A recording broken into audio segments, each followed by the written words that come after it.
C'est bon, j'enregistre. Salut à tous.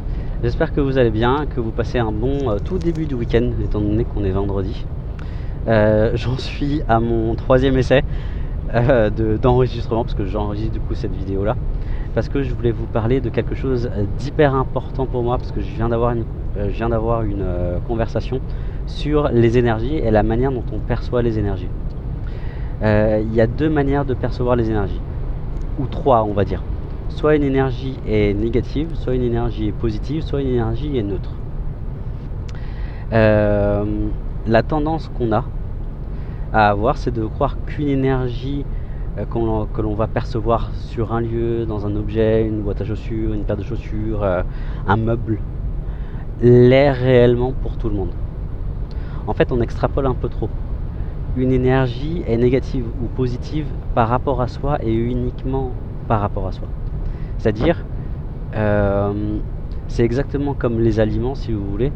Je peux être allergique à la carotte, mais c'est pas parce que je suis allergique à la carotte et donc que c'est négatif pour moi que le monde entier va être allergique à cette carotte. Peut-être ça va être un aliment ultra nourrissant pour d'autres personnes. En fait, pour les énergies, c'est exactement et c'est vraiment strictement la même chose.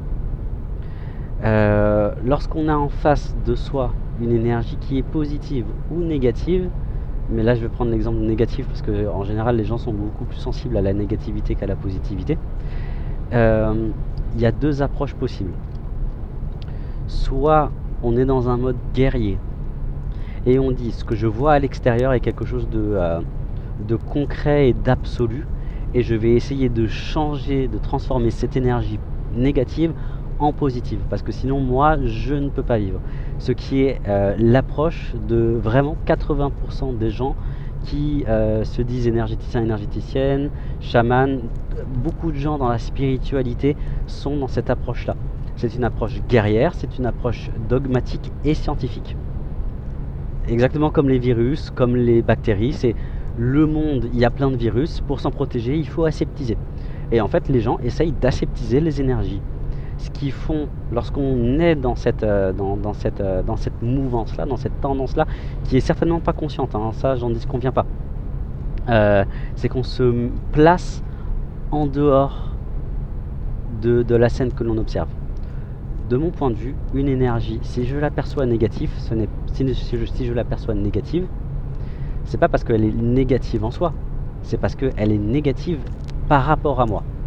Que mon point de vue, mon lien, mon rapport à cette énergie est négatif. Et négatif d'ailleurs, ou positif, ça ne veut pas forcément dire que c'est mal. Ça veut simplement dire que j'ai un rapport négatif. Que ce que je perçois, mettons que je suis en face d'une commode et que je perçois qu'il y a des entités dessus, que les énergies sont négatives, ce sont mes énergies que je perçois et que je projette sur la commode. Et ça se fait tout seul, on s'en rend même pas compte, mais en fait toute la matière répond à cette logique. C'est-à-dire que à chaque fois que vous êtes en face d'une énergie, qu'elle soit positive ou négative, regardez bien ça en tête, c'est que vous êtes en face de vous-même. Et donc c'est pas en vous excitant sur la pauvre commode qui vous a rien demandé, sur l'entité qui vit sa vie, ou sur l'esprit qui en fait n'a pas besoin de vous pour retourner dans la lumière, que vous allez vous évoluer réellement et fondamentalement. Le biais que je vous propose, enfin là, c'est pas une technique mais c'est une approche que je vous propose, c'est de rentrer en communication. Lorsque ça va pas avec quelqu'un, vous communiquez avec lui normalement, vous communiquez avec la personne. Ça sert à rien d'aller voir Pierre, Paul, Jacques pour essayer de régler un différend avec quelqu'un. Avec l'énergie, c'est strictement la même chose. N'essayez pas de changer les énergies, essayez de vous changer vous. Parce que les énergies, ce sont les vôtres. Elles se projettent dans le film, sur la toile de cinéma de la matière. Et donc c'est votre bobine, c'est votre lumière que vous percevez à l'extérieur. Donc en fait, ça sert à rien de s'exciter dessus. Vous allez voir votre bobine. En gros, vous avez une approche. Je vous conseille une approche de simplement mettre les choses en transparence. Qu'est-ce que je vibre en moi? Qu'est-ce que je ne m'avoue pas dans la situation lorsque je suis en lien avec cet esprit, lorsque je suis en lien avec cette commode, lorsque je suis en lien avec cette maison ou cette personne?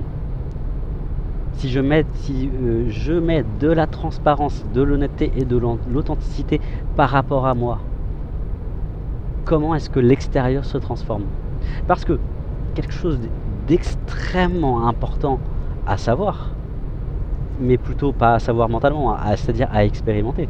C'est que la matière que vous voyez là, moi je suis dans une voiture, on roule sur la route, etc. Tout ça n'est que un hologramme. Un hologramme, par définition, n'est pas réel. C'est juste la manifestation en 3D d'une bobine de film, d'un scénario. Donc, si vous voulez changer votre film, ça sert à rien de s'exciter sur la toile de cinéma. Il faut aller voir la bobine et il faut aller voir le scénario derrière.